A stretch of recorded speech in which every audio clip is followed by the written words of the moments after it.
My friends were stalked by a werewolf/dog creature at Mount Pisgah, Oregon. I'll start off by saying no, this isn't my story, but it was such a crazy encounter that I've since asked each of my friends through the years to recount the events. This happened around the year 2000. About a year after this took place, I started dating one of these friends, and that's when I first heard about this dog/wolf story. I've since asked each friend, over years and miles apart, and they all remember the same encounter. Before my ex was even my boyfriend, let's call him Jay, he and our other friends were about 17 to 18 years old. At that age, I remember it being an adventure to find a place to smoke. Let's hike to blank and puff. The good old days, when we got away from parents and planned a day around smoking. It was Jay and his best friend B and their girlfriends S and M. The four of them decided to drive to Mount Pisgah, a beautiful wooded area outside of Eugene, Oregon. It's more of a hill, but it's nature in its prime for sure. I've been out there many times growing up, and I know exactly what trail they were on. The main one that connects the parking lot to the river. They had driven in B's little white sedan, parked in the parking lot, and then walked to the river. On the way to the river from the lot, there is a very small bridge that crosses a small creek, relevant for later. The group spent the day out there, swimming and puffing, puffing and swimming, just being typical Oregon teens. I could imagine that hunger is what drove them to go home after a few hours, as the sun began to set. Either activity alone is bound to get someone hungry, let alone both. So they walked along the well-worn main dirt path to the parking lot. This path has since been paved according to Google Maps. It doesn't take but 20 minutes or so for them to get back to the little footbridge by the parking lot that they'd crossed when they hiked in. When they reached this small footbridge near the parking lot, B looked out into the vast field between them and the wooded mountain, and noticed a huge dog near the tree line, about 100 yards away. They all later described it as the biggest dog they had ever seen. The dog was just sitting there, not looking scary, just looking like a humongous friendly doggy. It was starting to get dark, but from M's and J's descriptions, and the drawing she did for me later in 2005, it was very shaggy and furry. I may even still have that notebook where she drew the dog thing. If I find it, I'll post it. My friends continued to walk across this small wooden bridge, and one of the girls screamed. The big dog was now on its hind legs, standing much closer than when they had seen it just a couple of seconds earlier. It had traversed most of the large field in the seconds it took them to get across this 10-foot long bridge. Whatever this thing was, it was fast, quiet, and stealthy. My four friends ran to the car and they had the classic cliche, "I can't get the key in," because B was fumbling madly for the keys. At this point, the dog was standing on its legs at the very edge of the parking lot, looking at them. Still had the dog face, still had the dog body, standing up. They never saw it walking on all four or just two legs. It was like every time they looked up, it was just standing there, closer. As Jay had said, every time they looked up, he was closer but not moving. All of them recounted how surreal it was to see a dog standing on its hind legs. I don't know if it ran for a few ticks and then stood up again at intervals in the field, but that's the way to describe it. Many times I asked them, "Are you sure it wasn't a bear?" No. It was definitely a dog standing on hind legs. A big dog that was stalking them. This is in Lane County, Oregon in the year 2000. There are few, if any, bears out there. It would be odd, but then again, I wasn't there. The kids got into the car and sped off, leaving the Pisgah dog to his own business. I've never had a reason to doubt any of their stories. In fact, S doesn't like to talk about the incident at all because it's too creepy for her to recall. I have no idea what we saw that night at Swauger Lake. It was the summer of 2005. A friend of mine, Wayne, and I decided to spend the day fishing at Upper Swauger Lake in the Lost River mountain range of Idaho. Visited mostly by the locals, this alpine lake is tucked up on a ridge overseeing two long, dry canyons on opposite sides.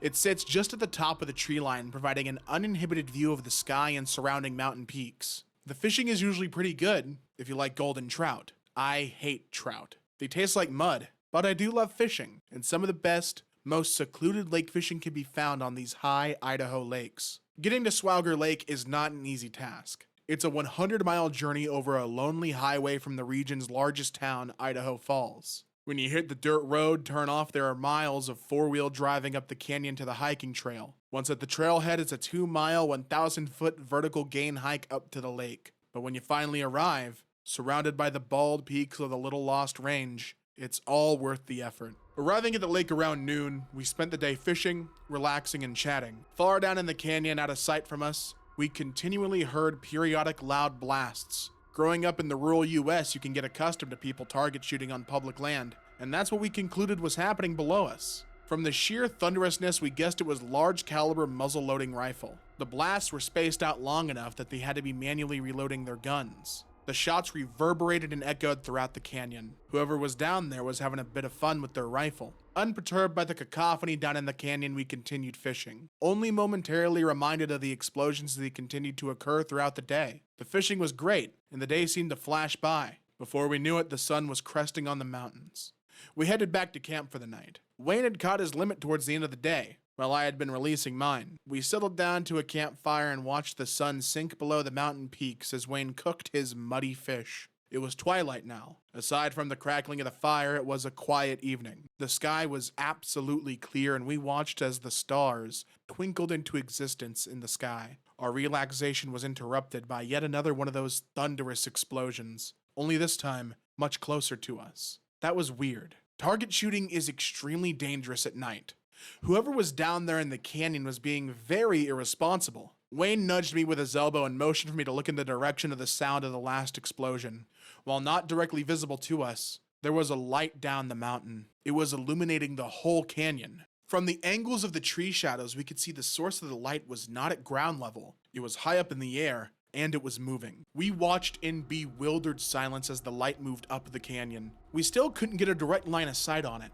There was another blast that seemed to shake my skull. The light in the canyon flashed almost 100 times brighter than before. We could absolutely not make sense of what was happening. As we sat there, unsure of what to do, the light rose upwards out of the canyon. As it crested the trees and continued to rise, we could finally get a direct look. It was a brilliant ball of yellow golden light. Getting a size estimate was difficult, but I figured it was between 20 to 40 feet in diameter. The light rose silently above the canyon and then above our elevation at the lake. It stopped several hundred feet above the surrounding landscape and stayed there. The object's surface shimmered and danced. Little feathers of sparks would periodically jump away from the object and fall down towards the trees below. Wayne looked at me and all I could do was shrug my shoulders and give him a "I have no damn idea" look. After a few minutes, the ball's surface stopped dancing. It was completely still in the air above us. No sound, no movement. With no warning, it exploded in a deafening shower of sparks and blinding light. Wayne and I instinctively jumped into the dirt and covered our heads. The light was so bright I felt I could see through my closed eyelids. The explosion shook everything around us. I could feel the shock resonate in the ground beneath me. It was like the world was coming undone at the seams. Then everything was absolutely silent and dark. The whole event could only have been a handful of seconds long, but it felt like hours. When we looked up into the sky, the ball of light was gone. We were left alone in just the dim light of the stars. Picking myself up out of the dirt, all I could say to Wayne was, "What in the hell was that all about?" He chuckled nervously, but didn't reply. We surveyed the camp and the surrounding area. Nothing seemed damaged or disturbed. There were no signs of fires that were started from the explosion. It was like nothing out of the ordinary had happened. The one thing that was off, though, was the time. It was late twilight when the light exploded above us, but my watch was showing 2 o'clock in the morning. Further baffling us was Wayne's fish. They were now charred cinders above a bed of red coals that was once our campfire. I'm well aware of the phenomenon of missing time, but that was not possible. The stupid thing exploded, we hit the dirt, and then we picked ourselves up. Couldn't have been more than a couple minutes from the explosion to us getting up. I didn't have the mental capacity to process what had happened. I headed to my tent and went right to sleep. It was a deep, dreamless sleep. When I awoke, the morning sun was illuminating the tent. Wayne was already up and fishing. I asked him about his thoughts on what happened last night, and he simply shrugged and said, "It either didn't happen or we saw something we probably shouldn't have. It's that or Marvin the Martian tried to kill us." We fished for a few hours that morning, then decided against camping another night at the lake. We packed up camp, hiked down to our vehicle. This was almost 20 years ago, and I've been back to Swauger Lake several times over the years. I've never seen or heard anything like what we saw on that night again. I don't have an explanation for what happened and don't believe we ever will. Work and live in the rural Midwest outdoors. there are things that live out here with me. I'll start this off by saying I grew up completely, 100% adamant that the paranormal isn't real. It can all be rationalized, and that people who believed in it haven't thought about it hard enough. I made other posts on other subs about paranormal events that happened in my life recently that have completely changed my mind, primarily about my neighbor's house. That's not what I'll be talking about today, though. I live in the Midwest. I live on a small, rural lot between a cornfield and a small forest and a camper. I lived in this county my entire life. I know the entire county like the back of my hand. That being said, I've come to the conclusion that my experiences around the rural and wooded parts of this county are crawlers. I'm 100% sure of it. I've had many encounters actually, none back to back, but they happen frequently. There's a forest or park in the middle of the town I always hated at night since I was little. As I got older, my cousin and I thought getting scared was really fun. We'd go there at night on purpose, but never lasted long. I always felt like I was being watched. This, on top of urban legends of people going missing here at night, made me feel really uneasy. Fast forward to a few years ago, I got married and am settling into life as a husband. I'd take my large, all-black German Shepherd Fenrir on walks with me at night. I always walk towards the park, but I usually don't enter into it. The first time something weird happened was 5 years ago. I was walking Fenrir in the woods to the front and to the right of me. To the left and behind me was a neighborhood edge and a small playground. Went silent. My dog started acting super anxious. He's usually a very stoic and quiet dog. He's 120 pounds and built like a tank. Looks very intimidating and he knows it. I heard rustling in the woods following me, and I felt like I was being stalked. I ran home and that's the end of the first encounter. I had a few more encounters like that, but last year things really amped up. I was on a walk around 11:30 p.m. with Fenrir, my wife, and our little newer dog, Booger. He's a terrier chi mix. We're walking down the same path, and about 3 blocks away from the woods, 4 or so deer are sprinting out of the trees into the street towards us, and these seem terrified. Then I hear what I can only describe as what sounded like a human trying to mimic the sounds of a monkey. I thought it was silly until recently, when I read another person's story who heard the same thing. We laughed it off as some kids playing around. Once we get up to the woods and we're walking parallel, we can clearly see 2 reflective eyes in a silhouette staring us down from the tree line. We also heard a deep growl, and then like a hissing sound. But it wasn't super high-pitched or anything.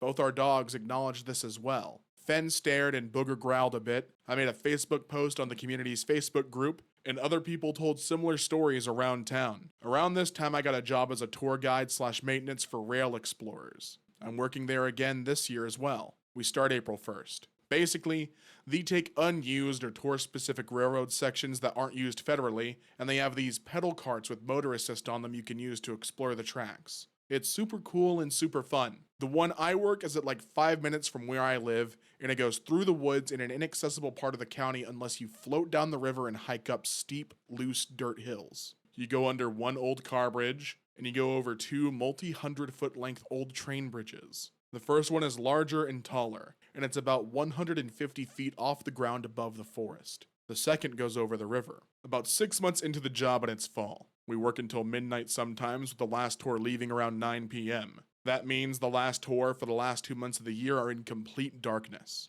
The way that job operates is with 6 employees. 4 get on the lead bike and 2 get on the rear bike. From the lead bike, we drop off 1 person at the busy intersection so they can flag traffic, and 1 person gets dropped off at the large train bridge that goes over the woods. The person at the bridge gives a short safety speech to the customers who stop and go one at a time over the bridge. The employee carts are much faster than the customer ones. We all have walkie-talkies, and we usually have these battery-powered floodlights on stands we use so the customers can see us, and light-up safety vests. On one particular night, we were behind by 20 or so minutes. Instead of leaving the depot at sunset, we are leaving at dusk. I was stationed at the high bridge. By the time we reached the bridge, it was pitch black aside from the stars providing a little light. My coworkers dropped me off and waited with me until the first customer arrived. I gave the little speech to that first cart of 4. I chatted with them a little bit. I was trying to buy some time and wait for the next customer cart so there wasn't a massive gap for my coworkers who have to flip the bikes around. After a few minutes, I let these customers leave, and I was alone. I was alone for 20 minutes. I used the radio so many times, but it was static for everybody. One of the only times we ever had an issue like that as well. I kept seeing movement in the tree line. I kept hearing fast footsteps all around me in every direction. I had the floodlight on above my head, so everyone and everything could see me, but I couldn't see anything. I turned off the floodlight and used my personal flashlight. I kept seeing quick glimpses of pale skin moving quickly, but right when I started seeing stuff, I could hear the next customer cart coming close. So I turned the light back on and waited for them to come around the corner. When they pulled up, I noticed they had a little boy with them, and he's scared of the dark. I'm terrified at this point, but have to act appropriate. Even more so because of this boy. I don't want to scare him. After finishing my speech, I hear movement right behind me and say, "Jesus fucking Christ," and spin around with my flashlight on instinct. Poor kid. I told them it was probably just a deer and they're good to go across the bridge. That same night, the person stationed at the intersection, this isn't like an in-town intersection, it's very rural. It's right next to a massive cornfield. He's Native American and was very in tune with his culture. He told me privately a few weeks later that he heard rustling in the cornfield, and whatever was out there was whispering his name and trying to get him into the field. He was also without communication for those 20 minutes, but he wasn't in the woods and could see a lot better than me. Another time, me and that same coworker were headed back on the front cart. We were a way ahead, so we stopped the cart in the middle of the high bridge. It sounds scary. I'm a bit afraid of heights, and this bridge has massive gaps between the planks you could fit through. But after doing it so often, you get used to it. It was a clear night, and we were watching the stars and having small talk. Then it goes silent. We are 100 and so feet in the air above the woods. We can hear for miles. The dogs barking across the river 2 miles can be heard without even seeing the houses. We hear what sounds like a human mimicking a monkey noise. And we hear growling. He looks at me, completely seriously, and tells me in a stern tone that we need to get out of here right now. I drive out of there, and he moves states to Nevada shortly after this. A few other things happened here and there and to coworkers as well. Each of my coworkers have at least one story. I'm only sharing mine in this post, otherwise it'd be too long. A few months go by and it's late fall around the middle of November. I drive through that park in town a lot when I want to just go for a drive. I had my dog Fenrir with me, and it's around 2 a.m. I can't sleep, so I'm listening to a Melvin CD and driving leisurely through the park. As soon as I get past the entrance gates, I feel really uneasy and weird. I'm not easily scared. Going to that park at night makes me feel a primal fear. It's beyond fight or flight. I've never felt that way in my life anywhere else, and I feel it every time I'm there. I'm driving through the park and I've rolled up the windows a lot more. Fenrir can still poke his head out but can't leap out. As I go deeper into the woods, I feel worse and worse. I decided not to turn around because I'm already past the halfway point. Turning around would make me stay in the woods longer. I started speeding where there weren't turns I couldn't see around. I rounded the last corner and what I saw made me have nightmares for months. There was a pale, skinny humanoid. Tall and lanky, not quite human. Fucking crawling on its hands and feet. But it was crawling fast as fuck. 20 miles per hour type shit. We don't have bears here. The only animal that size are large humans and deer. That wasn't a deer.